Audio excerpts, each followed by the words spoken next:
Pro-built systems, solving problems with power. All right, I'd like to welcome you guys to the Power on Tech Show. And, as always, I got with me Church. Hey, everyone. So, today we're going to be talking about self-driving cars. That's going to be the companies that are involved in the endeavor, information as far as, like, where we are.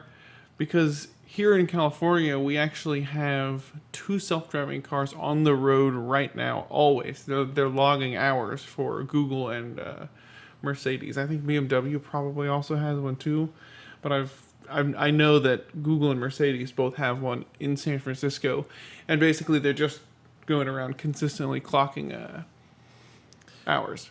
Well, I mean, you say California, but San Francisco is what, like 5-6 hours away? Yeah. I mean, for any European viewers or anyone on the East Coast, that's, states or countries over, Like, it's not like it's our next door neighbors that have it. Right, but the reason I mentioned us is in California is that for some reason, even though we were very much against it, we're on the forefront of legislation as far as making self-driving cars able to be on the roads. There's a lot of states that It's probably just because Silicon Valley has so much money to throw at it, yeah. Yeah. But if you guys are unfamiliar with self-driving cars and how they work, they use a myriad of systems to determine what's ahead of them on the road as well as on the side of them. They use radar, LiDAR, GPS, and some of the different cars use different proprietary systems in addition to that. Yeah, bats strapped to the side of vehicles using echolocation. Yeah. Right, I mean, it was much cheaper to just glue some bats to it. Yeah, just a bunch of bats. Yeah, I thought it was pretty cost effective. Yeah, I mean, it's the green alternative to all this, Yeah. kind of sort of bats. If the dolphins didn't die so fast, they just Right, stick dolphins yeah, to it, yeah. because they're way better at it. Yeah. Apparently, Church does a good dolphin impression. Oh, man. You got the original, like the hypothesized leader of self-driving cars was Google. Yeah, Google had that. Was that part of their X program? I don't remember what the name of the program was. But I remember they've been messing around with a self-driving car for a while. I think it's just to push their Maps brand, But they had a self-driving car, and then people weren't super people were into it because it's Google and it's a pretty interesting idea. But then for some reason, I get a weird feeling from the Google stuff because I like Google. yeah, This is just like Microsoft, where they do weird shit, and I can't for the life of me understand why. Even being a part of this field and doing what we do, like the Google self-driving car looks dumb, and I get that they want it to be a unique thing, just like the Prius was, and they're hoping that type of thing catches on, where its quaintness and its weirdness is what makes it set apart. You mean like all the crazy sensors and all the headgear and all that? No. The new one, the new Google self-driving car it looks like a smaller version of a smart car. Okay. And you've got really weird proportions on it. Well, I think originally they did just use a Prius, didn't they? They did. Yeah. The Prius was their first version that drove around Silicon Valley. And that was the one that had to have a guy in the passenger seat with a dummy wheel, right? Correct. Just in case. Right. I mean, and technically, as far as the law is concerned, you're still supposed to have a self-driving one unless there's a bunch of other prerequisites met. With a licensed driver. Right. So now the 2 driving around are driving around with no one in them. Right. So, because originally we had a whole rule where it was under 35 miles per hour, blah, blah, blah. So. Basically like a golf cart. Yeah. Yeah. But Mercedes, I don't know if you've seen the Mercedes. I haven't. They have a $10 million concept car. That's the one that they currently have cruising around. So, totally affordable. Really good entry price for whoever's. But this thing, they solved the apparently the non-issue of crosswalks. So this car pulls up if someone's waiting on the side of the road. Uh-huh. It actually has a laser projector on the front of the car. It projects down onto the road a crosswalk. So it solves the jaywalking problem. It solves the imaginary jaywalking problem. Okay, so that's cool. It projects a crosswalk down with arrows going through it. The front of the car is an entire LED grid. And on the front of the car, it's got arrows saying you can go. And then a voice comes out and it's like, please cross the road. Schnell. Oh, No, okay. But that's pretty neat. I mean, that's. It sounds ridiculous if you go to like a shopping center or something like that. It's just like every like dick is trying to cross the road. You know, you stop every 5 feet. Car never goes anywhere. Yeah. But stalls out trying to let everyone cross the street. But at the same time, I can understand from a pedestrian point of view where this car is not fucking manned. I don't know that this car is not, and we all know that they go 0 to 60 in 2.9 seconds. If they're electric. Right. Most of them are. They're kind of self-driving and electric is going hand in hand. That ends up being bundled, but I mean, right. Yeah. So you're talking about a car that could just destroy you without any notice and without any sound, because people have been complaining about the Teslas because apparently blind or deaf people are getting run over by them. Well, there was that law where if you're going higher than 15 miles an hour or something like that, you have to like produce sound. Yeah. So you have to produce like a buzzing or a ping or like a bell noise. It's interesting to me. Like, put a bell on that Tesla. I can't hear it coming. Well, the Teslas and Priuses and anything with the electric motors, they always, to me, I've already grown accustomed to the noise they make. Because, I mean, you've heard the Prius pull up, and it's got that kind of high-pitched whine noise to it. I think that might be the produced noise, to be honest with you. It could be. I mean, it's the noise that I've always known it to make. Right. But I've heard other cars make that. It's like the sound of an electric motor, because the sound of an electric motor makes its own noise. It's not nearly as loud as a combustion engine, obviously. Oh no, nowhere near. So, but I could tell you, I could see someone maybe with like a hearing impairment not being able to hear the difference. You know, at 10 miles an hour, you can hear a combustion engine pretty easily. Yeah, absolutely. Yeah. And the only time that I've ever had an issue with an electric car was I was in the Target parking lot. It was an underground structure, and that thing, noise in there already is kind of bouncing everywhere. And I stepped down, and there was a Tesla right next to me. Like, I was like, oh, shit. Like, that actually crept up on me. Yeah. Because, like you said, they don't make much noise. And that was actually before, because they did roll an engine sound update out to the Tesla. Yeah. Like, the Tesla, they get incremental updates to their operating system that adds features. Like, when the Tesla shipped, it didn't have the creep feature, which is when you have your car in drive but not touch the gas. With your ex-girlfriend. Yeah. Yeah, you can creep by her house, you know? Yeah. No, well, basically, when the car is in drive but you don't touch the gas pedal, like, you know, just like idling. Oh, okay. That wasn't a feature on electric cars because they don't have an in-drive like gear. That makes sense. There was no gear, so they added that because that's how a lot of people have grown accustomed to navigating parking lots. You know. Yeah. So they added that. They added engine noise, and then they added customizable engine noise for people inside the car as well. That reminds me of the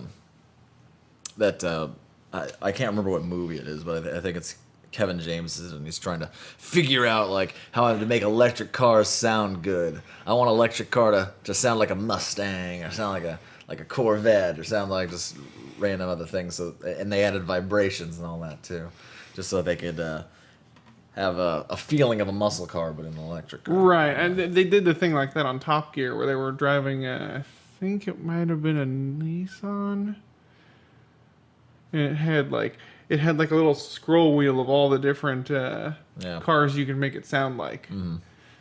But welcome you guys to the stream. They're saying hi to us. So Google was kind of at the forefront of the self-driving cars, and I feel like Tesla has been like, no, you guys weren't. Like, out of nowhere, they just announced retroactively that they were the leader. Because Google's not going to have a self-driving car on the road. They estimated, I think it's 2024 until they get consumer versions of their car ready to sell. Yeah. Well, I mean, Google historically has not been a great Product, like just, physical good. Yeah, like manufacturer. rolling out physical items. Right. Like they've always had Google Glass. everyone else do like their heavy lifting. Really. Right, and that's And they're a software web company. They're not really a hardware company. Cars is not their forte. right. So, but what Tesla did in the past couple of weeks, they've been announcing a bunch of stuff, and we'd known for a long time that they were going to roll out the announcement for autonomous capability in the Model S. So the next update for the Tesla is 6.9, I believe. And that one has a few different functions in it, like valet mode, which is kind of interesting, where if you give your car to a valet to park, or just basically for anyone to park, even if it was like your kid or something, basically it tones the cars down to a reasonable rate, like makes them more like a standard low-end car. Can't go joyriding. Right. Can't Ferris Bueller's Day Off your car. Yeah, it's mainly the acceleration that they were handling with this issue, because Yeah. a valet would get into it and just ram it right into a fucking brick wall like a dummy. So also you can have limiters on the car so it can't be stolen. Like if you give it to a valet, they can't get away from the parking lot. What if he needs to valet me 20 miles away, John? Well, then you should have asked. He's a valet. It's his job. I can't blame him for that. Sure you can. Fucking So, Google, we got Mercedes in the mix. Tesla apparently has made all their cars self-driving, and we just didn't know it. right, exactly. So, and then the 7.0 update, which is coming midway through late in this year, they're going to give all Model S's the capability of self-driving and summoning, which is summoning is it's another feature that some of the other car manufacturers like BMW have been messing around with. Okay. So you have a smartwatch or a smartphone app. They demoed it at CES with a smartwatch, where this guy walks up to the curb, taps his smartwatch, and the BMW just whips around the corner and picks him up. And it's kind of a cool little here to there feature. Like Yeah. when you come out of a grocery store, you just... boop. And that one seems like... It's a little interesting for that feature, because parking lots were the last issue to get handled in the development for self-driving cars. It's where they've continuously had problems with parking lots. Yeah, well, parking lots are just so unruly. Just Right. by nature. They're very volatile. Yeah. Whereas a road, there's lines on the road, cars go a direction, and in very rare situations you have emergency breakdowns. Like, it's a very predictable... More or less, yeah. Right. I mean, even the unpredictable things are still predictable as far as, like, Well, I mean, the realm of reality. But a parking lot, like, there's a lot of weird things that happens in parking lot besides people, and then in holiday situations you have people who are breaking the rules, and how is a car going to... Well, not just even holiday situations, But, just I mean, on a that's daily basis. Like, I'm talking about the videos during Christmas where you got people fucking literally ramming each other into parking spots. So you're talking about a situation that is just volatile in nature, with a lot of pedestrians who don't follow any of the pedestrian rules, because that's one of the main issues. You got pedestrians coming out from between cars and stuff like that, where they're not following any of the traditional pedestrian paths. Yeah. That makes it much harder for a car that's unmanned to manage and monitor this situation. Yeah.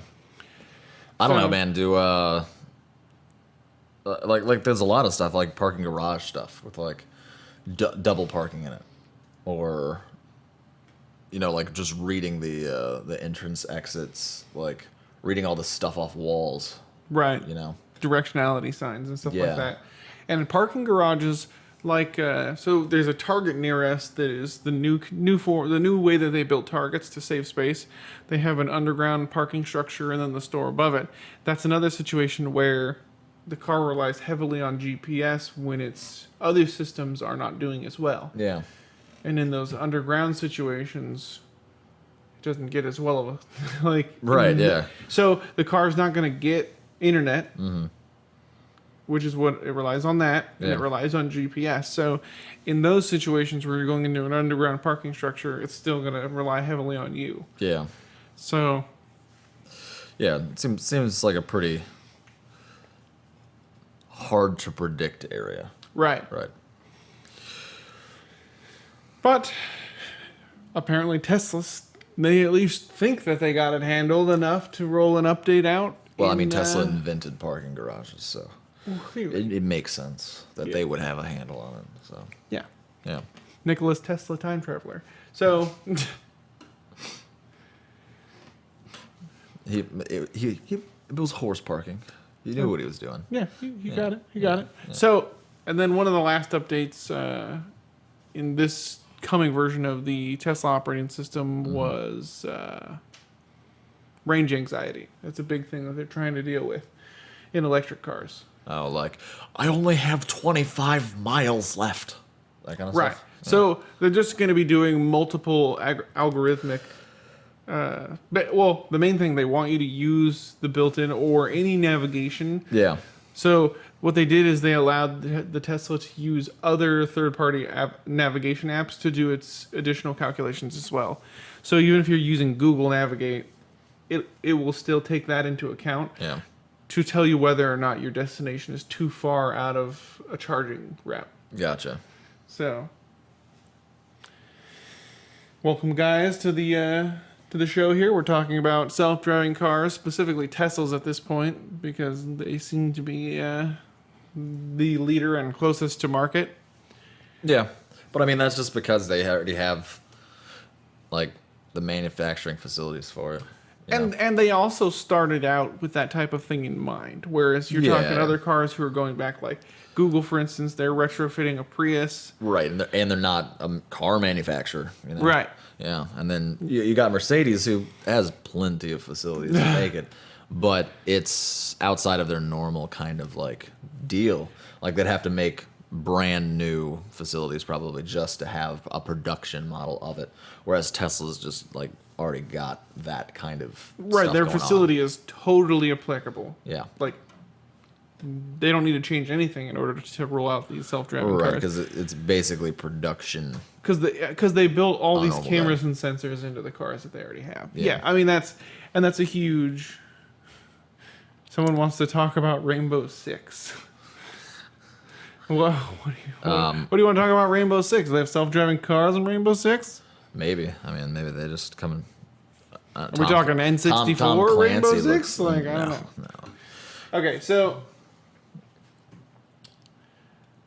Who's the market? I mean, for self-driving cars, really? Because, like, Well- I mean, to be honest, the first few iterations of self-driving cars are not going to be like normal people. Just like Tesla has not been normal people. Right, Tesla's been the slightly more wealthy. I mean, Yeah.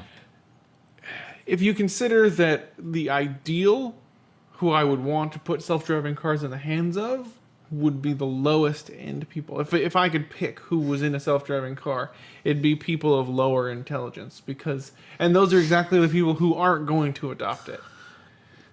I would rather stick like elderly Great. in, but totally fine with that. elderly aren't necessarily going to pay for it. I mean, Right. But or trust it. exactly. That's what I'm saying. Like you got the people who should be behind the wheels of self-driving cars the most Or are going to be the last people to adopt. well, I mean, there's plenty of like well-off people that would never be in a self-driving car because they enjoy driving too much. There's Right. also that. And an important thing to note, and this is what I don't like about the Google car, they took the wheel out just so they could cement the idea that it's a self-driving car. Yeah. But as far as the like political landscape of allowing self-driving cars is going to go, Yeah. there's going to be a wheel. There should always be a wheel, even if it's a retractable wheel, because in the state of power failure or any sort of failure, your car would then become useless if it doesn't have a wheel. Even if it is a retractable In the wheel.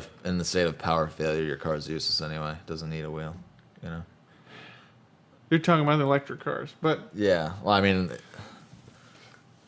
that's what they're trying to integrate, right? they are. Like, it's not smart if it's still combustion engine. That's a dumb engine, you know. That's true. But I get what you're saying. But Yeah. I'm talking about like a power grid failure. Your car's still going to have power in it.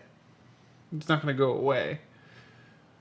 Oh, okay. Yeah. Well, if it's running off of satellites, the power grid doesn't really matter. Well, but it's running off of a lot of different things. It's running off of like local cell towers and all that stuff. Like in San Diego, we had a 3-day power outage, and that affected the cell towers too. Really? Yes, there was no ground communication because the entire city went out.